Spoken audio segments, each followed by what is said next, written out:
Seja muito bem-vindo. O ser humano, ele busca muitas vezes a glória de Deus, os milagres do Senhor, e usando da sua vida, em suas orações, de vez de ter uma oração de intimidade com o Senhor, de amigo de Deus, é aquela oração somente de petição, somente aquilo que eu quero. Mas isto não é oração, irmão. Oração de amizade com Deus, de ver na palavra de Deus que Jesus fala para nós, tomar a nossa cruz e seguir Jesus. Em Jó capítulo 7, no versículo 1, é uma luta a vida do homem sobre a terra. Então nós vamos vendo que a palavra do Senhor vai nos ensinando que aqui na terra é cruz, e lá no céu é glória. Nós estamos ainda esse destino? Sim, mas é no céu a glória. Aqui na terra é tomar a nossa cruz e seguir Jesus. As pessoas que seguem o Senhor, as pessoas que têm muita vida de oração, pessoas que pregam a palavra de Deus em sua totalidade, são perseguidas nesse mundo.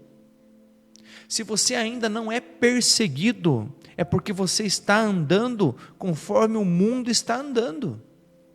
Porque um cristão, ele é perseguido. Perseguido.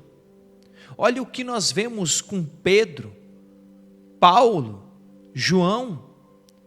Todos foram perseguidos, os apóstolos foram perseguidos.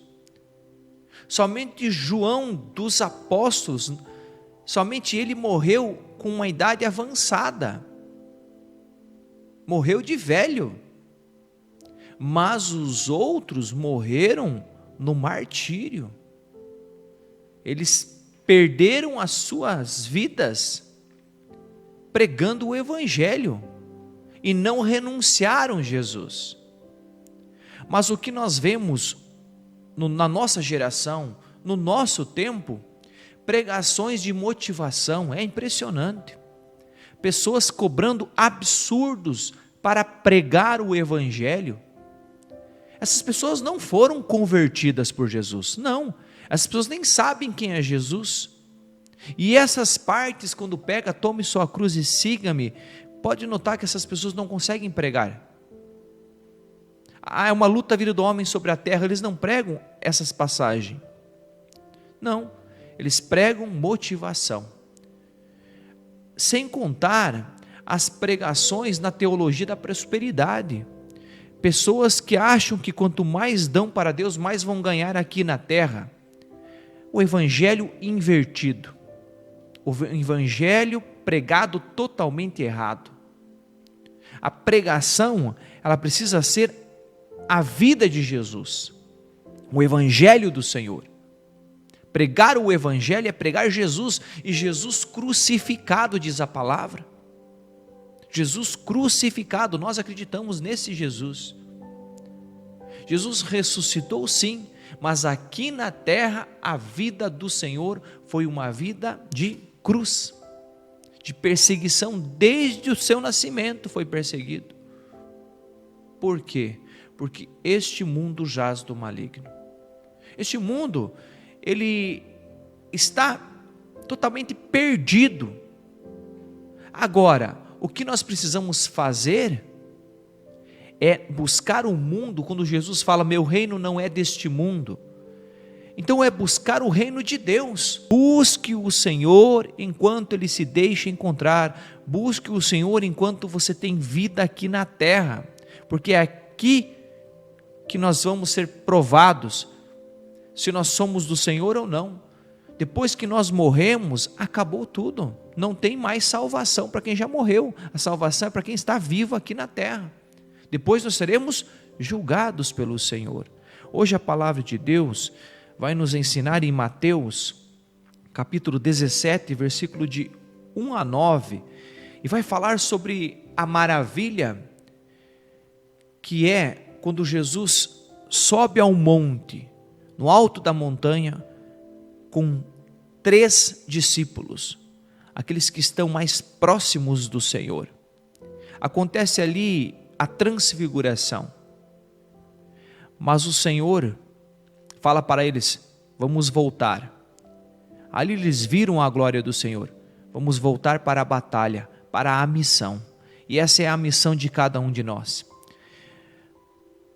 6 dias depois, Jesus tomou consigo Pedro, Tiago e João, seu irmão, e conduziu-os à parte a uma alta montanha. Lá se transfigurou na presença deles. Seu rosto, o rosto de Jesus, meu irmão, brilhou como o sol, suas vestes tornaram-se resplandecentes de brancura, e eis que apareceram Moisés e Elias conversando com ele. Pedro tomou então a palavra e disse-lhe: Senhor, é bom estarmos aqui.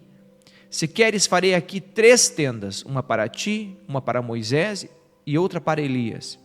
Falava ele ainda quando veio uma nuvem luminosa e os envolveu. E daquela nuvem fez-se ouvir uma voz que dizia: Eis o meu filho muito amado, em quem pus toda a minha afeição. Ouvi-o. Ouvindo esta voz, os discípulos caíram com face por terra e tiveram medo. Mas Jesus aproximou-se deles e tocou-os, dizendo: Levantai-vos e não temais. Eles levantaram os olhos e não viram mais ninguém, senão unicamente Jesus. E quando desciam, Jesus lhes fez esta proibição: Não conteis a ninguém o que vistes, até que o Filho do Homem ressuscite dos mortos. Palavra da salvação, glória a vós, Senhor. Meus irmãos, nós vemos aqui Jesus indo ao alto da montanha com Pedro, Tiago e João. E ali, no alto da montanha, aparecem Moisés e Elias. Eles são homens do Antigo Testamento. Moisés está representando ali a lei do Antigo Testamento. E Elias está representando os profetas. E ali está o Filho de Deus, o cumprimento de tudo, a plenitude da lei. E vemos também que tem uma nuvem, diz a palavra aqui no versículo 5, veio uma nuvem luminosa. De quem é a nuvem? A nuvem é o Espírito Santo. Então ali está Jesus transfigurado, a nuvem, o Espírito Santo, e agora nós vamos ver o Pai também. Então ali está o Pai, o Filho e o Espírito Santo. Quando diz assim: eis o meu Filho muito amado. Olha, eis meu Filho, Jesus, o Pai. Então ali está o Pai, o Filho e o Espírito Santo, Moisés representando a lei, Elias representando os profetas. E a igreja, meus irmãos, Pedro, Tiago e João. Agora, o que eles querem fazer ali? Quando eles olham para Jesus, Moisés e Elias, Pedro, Tiago e João, eles querem fazer tendas para eles. Claro que é muito melhor você estar no alto da montanha e vendo toda aquela manifestação de Deus, de glória, e ficar ali tranquilo. Por que ir para a missão? Vamos ficar tranquilo na glória. Mas logo Jesus vem, toca eles e diz para eles não ter medo. Nós vemos também o Pai falando: eis meu Filho muito amado, em quem pus toda a minha afeição, ouvi-o. O Pai fala para nós ouvir Jesus. Então, nos evangelhos nós estamos ouvindo Jesus. Hoje, essas meditações nossa diária é ouvir a palavra de Deus, porque é o evangelho que nós meditamos, é ouvir a palavra do Filho, ouvir Jesus. E eles querem ficar ali na glória. Jesus começa a descer a montanha com eles. O que é descer? Vamos para a missão. Vamos tomar a nossa cruz, vamos levar a palavra às pessoas, vamos arregaçar as nossas mangas e pregar o evangelho, vamos viver o que o Senhor está nos ensinando. É isso que nós precisamos fazer. Entenda, meu irmão, que o Senhor está nos ensinando que aqui a glória é no céu e aqui na terra é cruz, é missão, é sofrimento para os cristãos. Nós sofremos mesmos, mas sempre esse sofrimento é com muito amor, é por causa de Jesus. Se sofra por causa dele, me alegro pelo sofrimento, porque Jesus sofreu muito mais do que eu estou sofrendo. Ele deu a vida para me salvar. É assumir que somos cristãos e levar este amor de Deus às pessoas, orar pelas pessoas. Ser cristão aqui na terra não é fácil. Por isso que não tem como nós sermos fiéis ao Senhor sem o Espírito Santo. Quem dá a coragem, quem dá a força para nós é o Espírito Santo derramado sobre cada um de nós. Sem Ele nós não vamos conseguir ir até o final. Por isso é preciso pedir o Espírito Santo todos os dias, pedindo o Espírito Santo e obedecendo o que o Pai está falando aqui. Ouvir o Senhor Jesus. Essa palavra é mais profunda. Ouvir e obedecer a palavra. É esse o entendimento que nós temos que ter desta palavra. Que você ouça a palavra de Deus e não esqueça de pedir o Espírito Santo todos os dias sobre a sua vida. Deus te abençoe.